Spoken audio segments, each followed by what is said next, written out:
Welcome back to this unique episode of Clinical Communication. Today we're discussing this book called Supercommunicators by Charles Duhigg and the lessons from it and how we can apply them for all the patients that we see and the scenarios we may end up in. This isn't just one specific area of communication skills today. We're covering a wide aspect from difficult conversations to building rapport and empathy. And hopefully you'll find the various bits in this helpful. Before we jump into all the various points that the book makes that we're going to discuss today, there's an important point that I'm going to start with at the beginning, and that is that he says there is no one right way to connect with people. There's different ways that suit different people, and sometimes it is not possible to form great therapeutic relationship with everyone you see.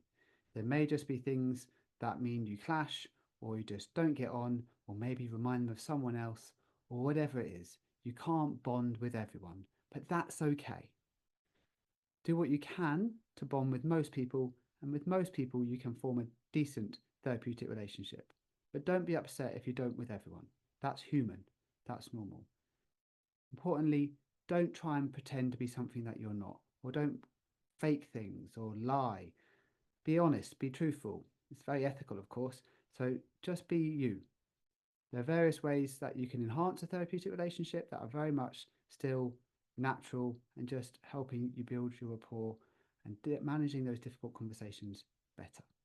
One of the points that Charles makes is that it is well known across various therapeutic relationship and communication literature, the more we have in common with someone, the more we are likely to get on with them.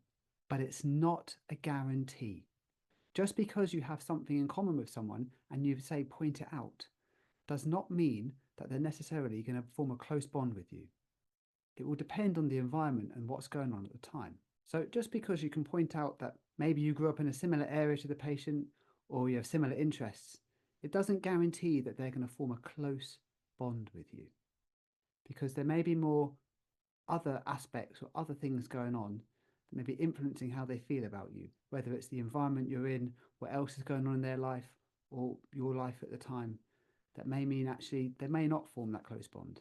And so we may need alternative ways to try and form that. So when it comes to building rapport and trust, if we can't always point out things in common, or if they may not be as valuable as we think, then the next suggestion is often around mirroring or matching. This may take the form of body language, where you mimic or move similar to how the patient does. It may be using similar words to what they use, maybe using a similar tone, which we'll discuss in a second. What Charles discusses around matching a conversation isn't the words necessarily or the tone, but he says the type of conversation, either an emotional and empathetic conversation or a logical one.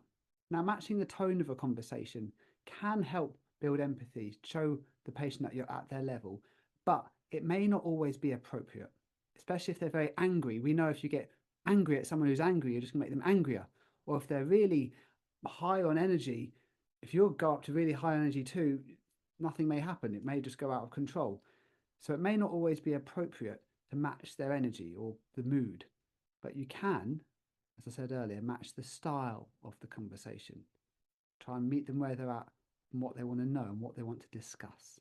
So how can we know whether someone wants to have an empathetic and emotional conversation or a logical and data-driven conversation? Well, the first option is you can ask them directly. You can say to them, are you looking for support and emotions and a hug? Or are you looking for facts and reasoning to move forwards? And they can answer directly.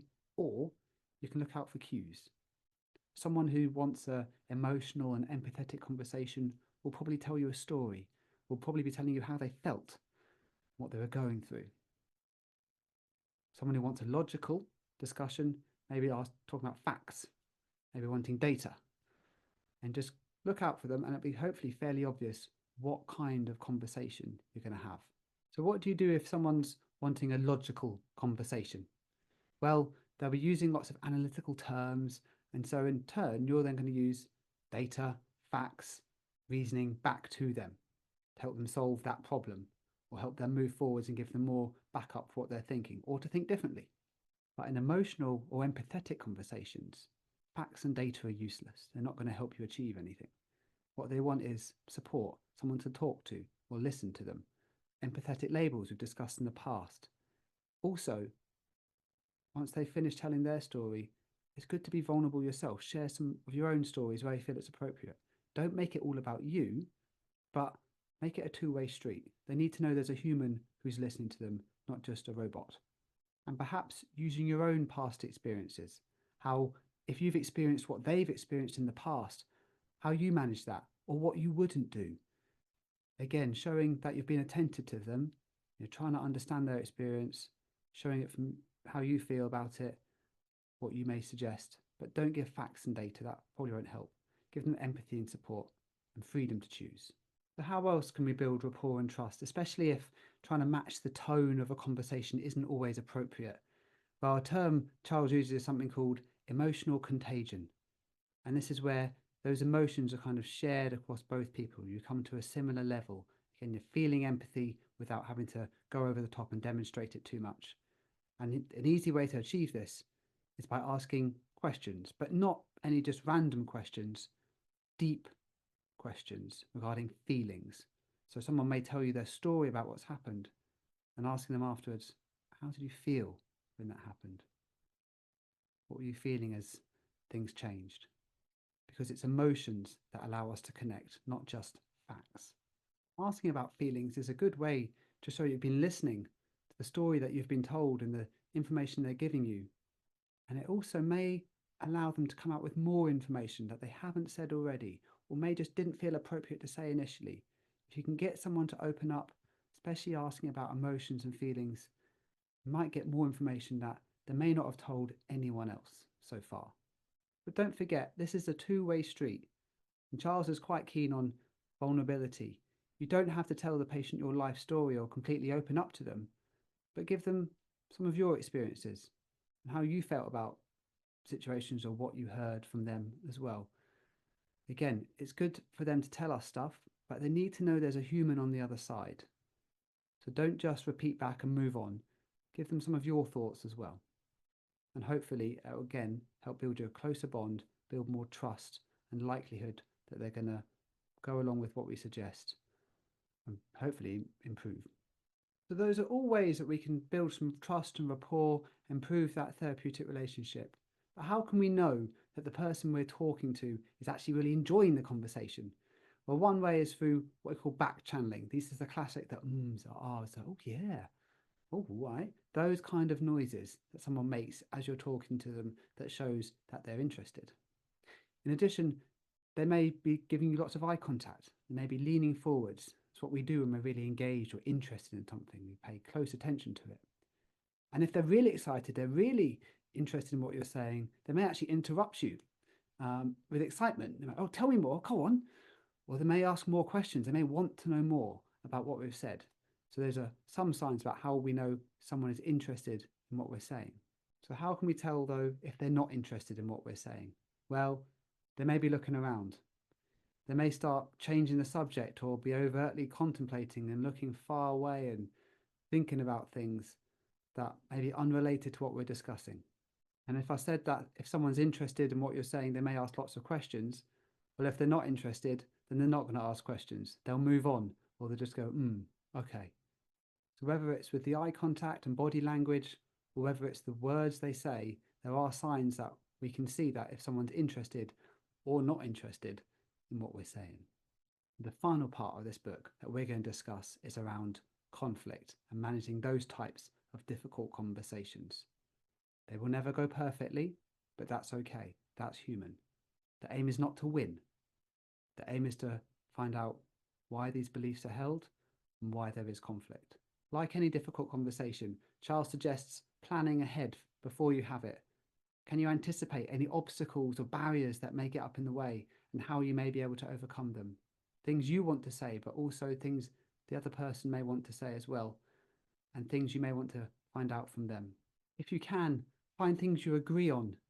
And if you can, find out what it would take for this conflict or difficult situation to end, where everyone leaves happy, where no one's winning and no one's feeling like they've lost, but everyone is able to move forwards. If you do have to point out disagreements or things that you can't agree on, don't use generalized statements.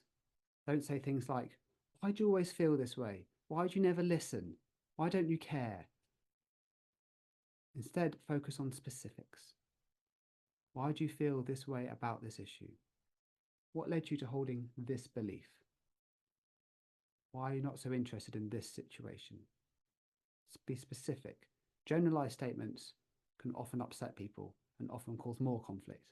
But if you can be specific, it helps get to the point and help everyone move forward quicker. Remember, in conflict or difficult conversations, you can control yourself. You may be able to control the environment, but you cannot control the other person. And do not try to control the other person. If they feel that you are trying to control them, again, it will just lead to more conflict, more barriers coming up. There may actually be some underlying emotions or other issues that you're not aware of that are going on that are driving the issue. So don't expect it to be resolved quickly. It will take time, and it may not be anything to do with you.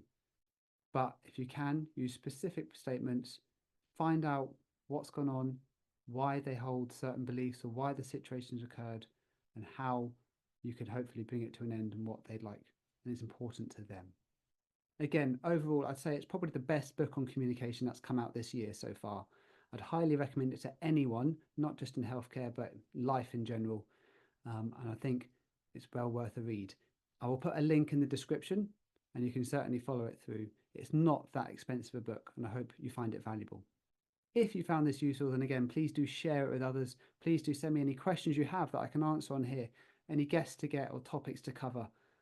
I look forward to seeing you next time. Thank you for listening or watching.